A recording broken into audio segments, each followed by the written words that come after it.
लाल बाबा rice studio से आप देख रहे हैं न्यूज 18 बिहार झारखंड। नमस्कार, मैं हूं संतोष गंगवार। न्यूज 18 बिहार झारखंड पे आपका बहुत बहुत स्वागत। बिहार विधानसभा चुनाव के पहले फेज की वोटिंग से पहले 3 सर्वे एजेंसियों के ओपिनियन पोल आए। तीनों ही सर्वे में एनडीए आसानी से बहुमत का आंकड़ा पार करता दिख रहा है। क्या कहते हैं कि ओपिनियन पोल्स के आंकड़े, और इस रिपोर्ट के जरिए आपको पूरा डेटा आपके सामने रखते हैं।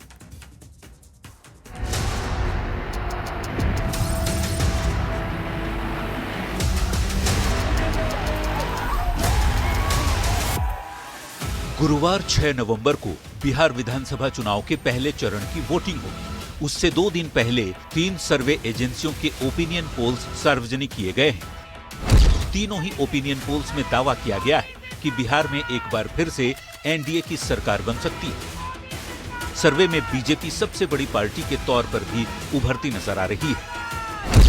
आईएएनएस के मुताबिक एनडीए को 153 से 164 सीट मिल सकती है, जबकि इंडिया गठबंधन के खाते 76 से 87 सीट आ सकती है। अन्य के खाते 2 से 9 सीटें मिल सकती है। जबकि पोल स्ट्रैट के मुताबिक एनडीए को 133 से 143 सीटें मिल सकती हैं।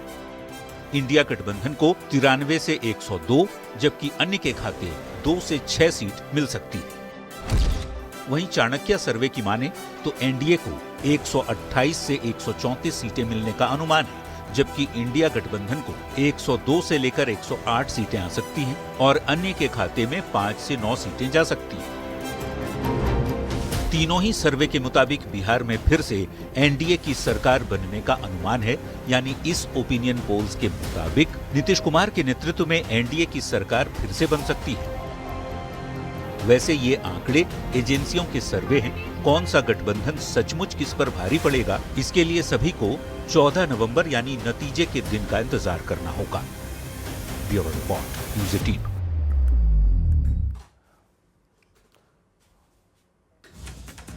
तो बिहार विधानसभा चुनाव के पहले फेज के लिए आज प्रचार का दौर खत्म हो चुका है। 6 तारीख को वोटिंग है और वोटिंग से पहले 3 सर्वे आ चुके हैं। और सर्वे क्या कह रहे हैं? सर्वे के मुताबिक एनडीए की सरकार बनती दिख रही है। पूर्ण मेजोरिटी के साथ, यानी कि पूर्ण बहुमत के साथ एनडीए की सरकार बनती हुई इन सर्वों के मुताबिक नजर आ रही है और महागठबंधन पिछड़ता हुआ नजर आ रहा है। अब जो मुद्दे हैं बिहार चुनाव में, वो मुद्दे क्या रहे? वो मुद्दे महंगाई का मुद्दा उठाया गया, विपक्ष की ओर से पलायन का मुद्दा उठाया गया, इसके अलावा भ्रष्टाचार, इसके अलावा जो बिहार में परिस्थितियां बनी हुई हैं उन मुद्दों को उठाया गया। लेकिन उसके बावजूद जो सर्वे कह रहे हैं कि एनडीए में महागठबंधन की सरकार बनती हुई इन सर्वों के मुताबिक फिलहाल नहीं दिख रही है। इसी बीच गोपालगंज से बड़ी खबर मिल रही है। जेडीयू और कांग्रेस कार्यकर्ताओं में झड़प हो गई। जेडीयू उम्मीदवार अमरेंद्र कुमार उर्फ पप्पू पांडे और कांग्रेस उम्मीदवार हरिनारायण कुशवाहा के समर्थक आपस में भिड़ गए। गोपालपुर थाना क्षेत्र के देवरवा मवल टोला में यह झड़प हुई है। एक युवक को गंभीर हालत में सदर अस्पताल में भर्ती कराया गया है। कांग्रेस प्रत्याशी हरिनारायण कुशवाहा के कार्यकर्ता अनूप कुशवाहा ने थाने में लिखित शिकायत भी दी है। गोपालगंज से यह बड़ी खबर मिल रही है, जहां जेडीयू और कांग्रेस कार्यकर्ताओं में झड़प हुई है। जेडीयू उम्मीदवार अमरेंद्र कुमार उर्फ पप्पू पांडे और कांग्रेस उम्मीदवार हरिनारायण कुशवाहा के समर्थक आपस में भिड़ गए। गोपालपुर थाना क्षेत्र के देवरवा मवल टोला में यह झड़प हुई है। एक युवक को गंभीर हालत में सदर अस्पताल में भर्ती भी कराया गया है। कांग्रेस प्रत्याशी हरिनारायण कुशवाहा के कार्यकर्ता अनूप कुशवाहा ने थाने में इस बात की शिकायत की है।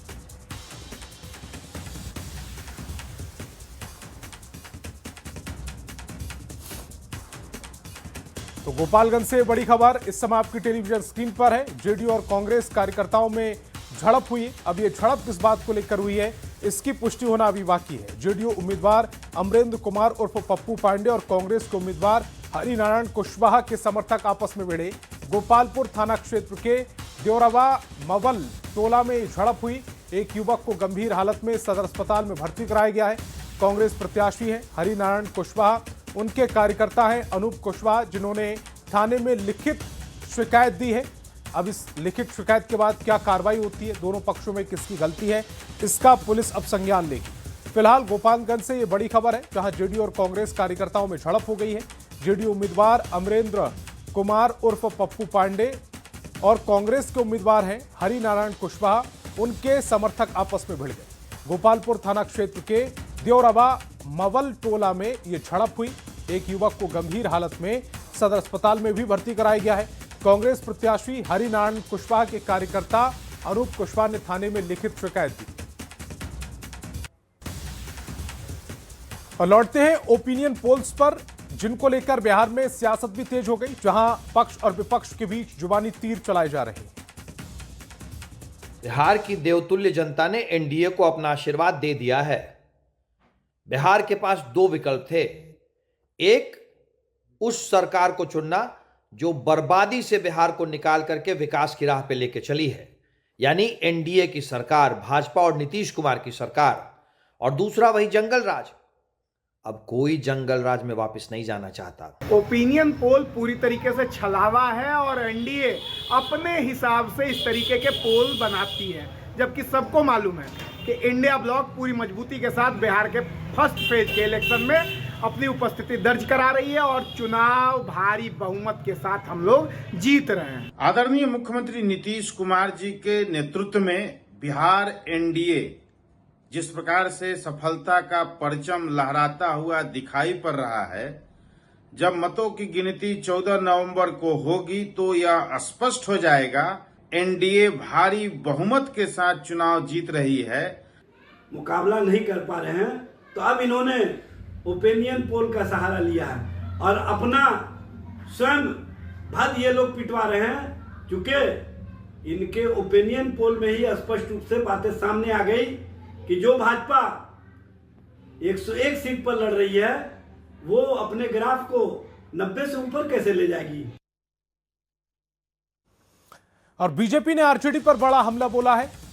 मोहिउद्दीन नगर विधानसभा का वीडियो एक शेयर किया है। बीजेपी ने वीडियो शेयर कर बोला आरजेडी पर हमला। मंच पर स्कूल का बच्चा कट्टा, गोली और रंगदारी की बात कर रहा है। बीजेपी ने तेजस्वी के शिक्षा मॉडल पर सवाल उठाए। मोहिउद्दीन नगर में तेजस्वी की जनसभा थी, जिसमें एक बच्चा मंच पर कट्टा, गोली की बात कर रहा था, बंदूक की बात कर रहा था और इसी को लेकर अब बीजेपी निशाना साध रही। बीजेपी ने तेजस्वी के शिक्षा मॉडल पर ही सवाल खड़े कर।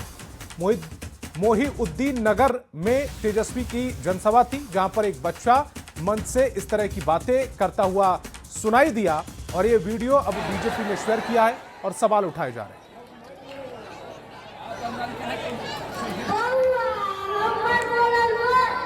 एक मिनट पीछे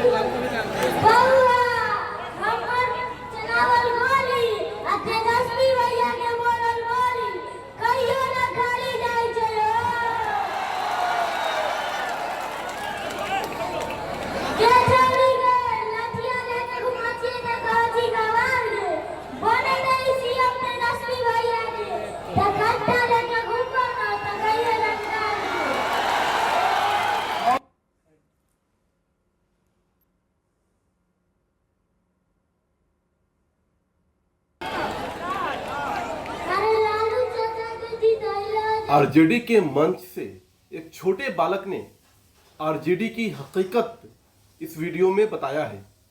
एक छोटा सा बालक आरजेडी के मंच से ये कह रहा है कि अगर आरजेडी की सरकार आ गई तो कट्टे की सरकार होगी, वो रंगदारी, अपहरण और हत्या की सरकार होगी वो। ये बात तो बिहार का बच्चा बच्चा जानता है। आरजेडी और हिंसा एक दूसरे से इतने घुले मिले हुए हैं कि बिहार का बच्चा बच्चा जानता है आरजेडी की हकीकत क्या है, लालू परिवार की हकीकत क्या है। इसलिए बिहार की जनता लालू प्रसाद के किसी भी प्रतिनिधि को बिहार में सत्ता शासन में दोबारा नहीं लाने जा रही है। और ये बिहार का बच्चा बच्चा जानता है कि आरजेडी का मतलब गुंडा राज, आरजेडी का मतलब कट्टा वाली सरकार, आरजेडी का मतलब अपहरण और दंगे वाली सरकार। और शैलेंद्र हमारे संवाददाता ज्यादा जानकारी के साथ फोन लाइन पर जुड़ रहे हैं। शैलेंद्र, एक वीडियो वायरल हो रहा है, बीजेपी ने इसे शेयर किया है अपने सोशल मीडिया एक्स के हैंडल पर यह शेयर किया गया है, जिसमें एक बच्चा कट्टा की बात कर रहा है और इस तरह की जो भाषा है वो कितनी शोभनीय है। हालांकि न्यूज 18 इस वीडियो की पुष्टि नहीं करता है। शैलेंद्र, आप बिल्कुल देखिए, आरजेडी के मंच से इस तरीके का वीडियो सामने आया है और खास तौर पर वहां उम्मीदवार, आरजेडी के अन्य नेता सब लोग मौजूद हैं। अजय यादव जी उसमें मुस्कुराती हुई दिख रही हैं। बिल्कुल बिल्कुल, अजय यादव वहां पर मौजूद हैं और वहां पर खास तौर पर यदि आप देखिएगा तो इस तरीके के कई वीडियो और गाने आरजेडी के मंच से या फिर आमतौर पर ऐसे जो आरजेडी के कार्यकर्ता हैं और नेता हैं वो गाते हुए उस पर थिरकते हुए नजर आ रहे हैं। और अभी जो मंच से, चूंकि ये मामला चुनावी है और मंच से है, और ऐसे परिस्थिति में जब ये वीडियो सामने आया है तो अब आप बीजेपी ने इसे प्रमुखता से अपने सोशल मीडिया पर जगह देते हुए इस पर सवाल भी उठाए हैं कि जो हकीकत है वो बयां किया जा रहा है। हालांकि जिस तरीके से बच्चे ने वो गाना गाया है, वो मंच से बच्चे ने गाना गाया और वहां पर तमाम जो उम्मीदवार अजय यादव हैं और उनके साथ जो अन्य लोग हैं वो वहां पर मौजूद हैं और किसी ने उसे रोका तक नहीं। और यही बड़ा सवाल है कि अगर कोई बच्चा इस तरह की बात कर रहा है तो कम से कम उसको रोक सकते थे, लेकिन अजय यादव जी उसमें मुस्कुराती हुई नजर आई। शैलेंद्र, आप हमारे साथ जुड़े, आपका बहुत बहुत शुक्रिया। अपने दर्शकों को एक बार फिर से वो वीडियो सुनवाते हैं जिस पर हम बातचीत कर रहे थे शैलेंद्र से, और ये बच्चा क्या कुछ कह रहा है आप भी सुनिए।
और केंद्रीय गृह मंत्री अमित शाह ने पूर्वी चंपारण के पिपरा में चुनावी जनसभा को संबोधित किया।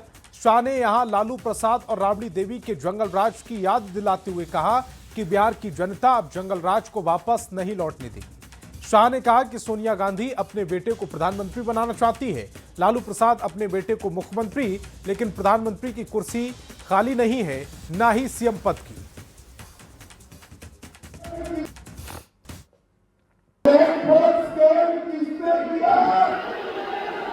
रेलवे की होटल देखने का घोटाला किसने दिया? अलग तारा घोटाला किसने दिया?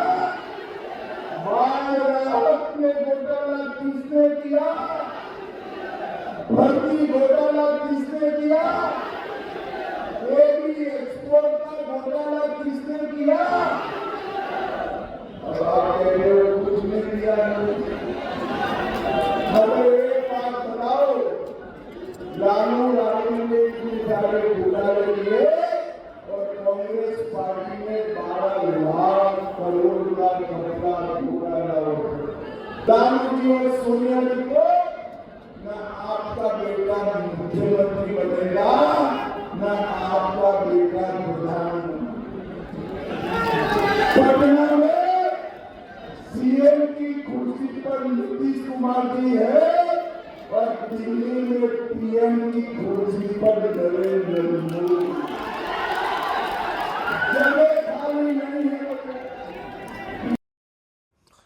और सहरसा विधानसभा क्षेत्र के कैरा प्रखंड में तेजस्वी यादव ने महागठबंधन प्रत्याशी आईपी गुप्ता के लिए चुनाव प्रचार किया। तेजस्वी ने यहां लोगों से एक मौका मांगा। तेजस्वी ने कहा कि सरकार बनते ही माई बहन मान योजना की शुरुआत की जाएगी, मुख्यमंत्री के खाते में सालाना 30,000 रुपए भेजे जाएंगे।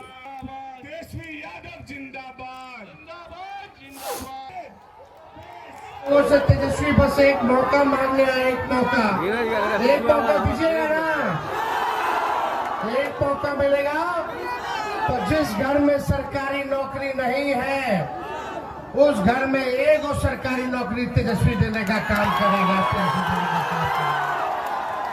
माँ बहन है यहाँ, माँ बहनों के लिए मकर संक्रांति के दिन 14 जनवरी के दिन माँ बहन मान योजना लाया जाएगा।